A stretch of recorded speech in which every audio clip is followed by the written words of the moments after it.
Tennessee Tech head coach Bobby Wilder, 65-0 winners over Cumberland in their season opener at home. They're going to be at home again this week. Chattanooga, who's amongst the teams receiving votes nationally, comes to town. Coach, thoughts about your season opening win, and then we'll go to some questions. Pleased with the opening game, as any head coach will tell you from the opener. You're not sure who you're going to be. You're not sure who the opponent is, and to have that level of success, I mean, it's clearly a team that we should have had success against. Cumberland's a very good NAIA team. They'll be a playoff team this year. They're well coached. Tim Mathis does a good job. It's a game that we should have had success with. I like the fact that we protected the ball on offense. We got a turnover on defense. For the most part, we played solid special teams, and we were able to have 80 players participate in this game, which will only help us down the road having that many plays. So overall, very pleased with the week one performance and getting a win at home.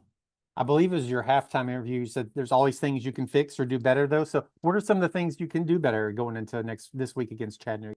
Yeah, it was great to be able to go into halftime up 45-0, which rarely happens in this sport, and have something to be able to address for the team that we needed to improve on. We had some very aggressive penalties, particularly against the punt team for Cumberland. We roughed the punter 3 times, and they were clearly roughing the punter penalties. Our guys were aggressively trying to block the ball, and need to get better with our technique on that. We'll work on it this week.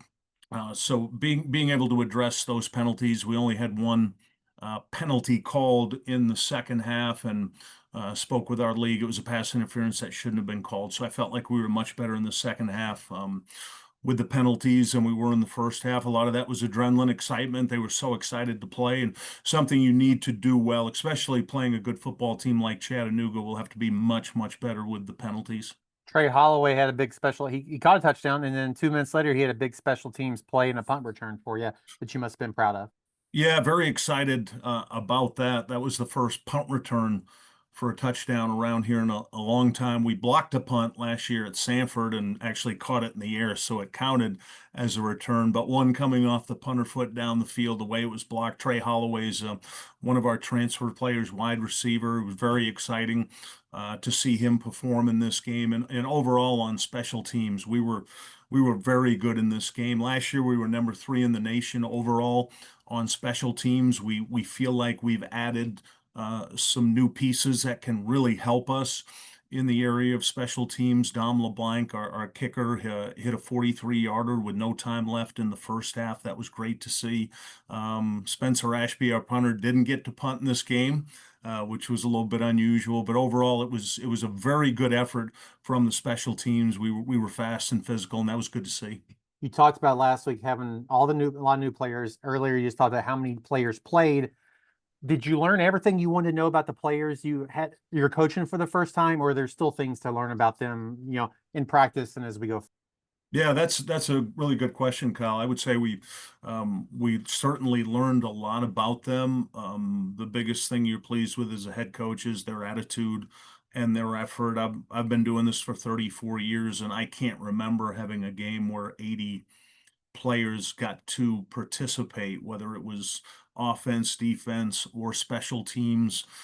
There's approximately 60 new players in the program from the January portal, the May portal, and then the high school players we brought in, and almost everybody got some playing time in this game. And as any coach would tell you, Kyle, you get into a season, you get some injuries. It's so valuable early in the season if you can get as many players as possible to play. So having 80 was helpful. To your question, we learned a lot about the new players. Somebody like Trey Holloway, who you mentioned, was the conference special teams player of the week with a punt return touchdown, receiving touchdown, and then the key position, which all of us know is so important, is the quarterback. The way Keikoa Vesperis played in this game was impressive. He did a good job with the ball. We had 11 different players catch the ball, which is always helpful. If the more dynamic you can be and play the width of the field, you're harder to defend. Seeing him play well was really good for our football team. I'm sure we'll talk about him a lot this year, but yeah, he led the country in the completion percentage last year. What makes him so accurate then?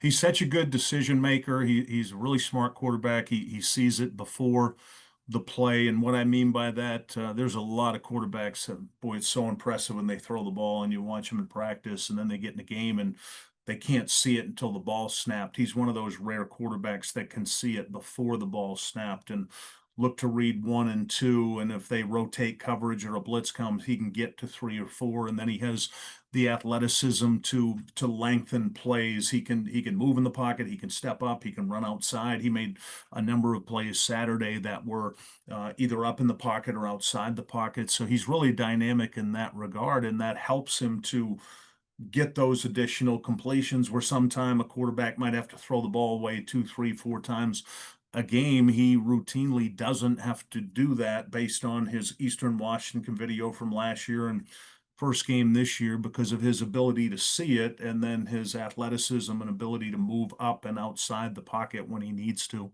Let's end with Chattanooga. Your thoughts on them? They played Memphis this past week, so they played a higher level opponent, but obviously very good team.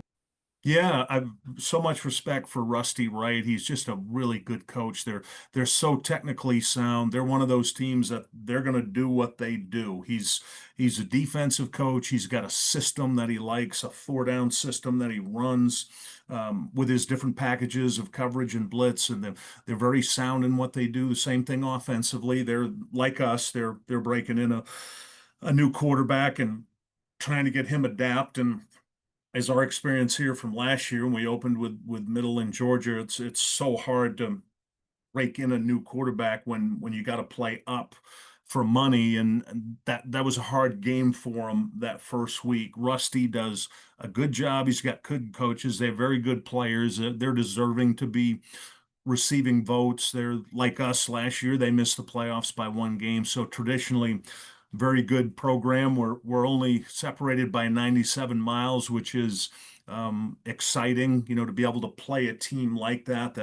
That's close to us. Similar to Tennessee State's about the same distance. So when you can play somebody that's close, I'm really looking forward to this game Saturday against a very good Chattanooga team. Coach, appreciate your time as always. Best of luck on Saturday. We'll talk to you next week. You got it, Kyle. Thank you.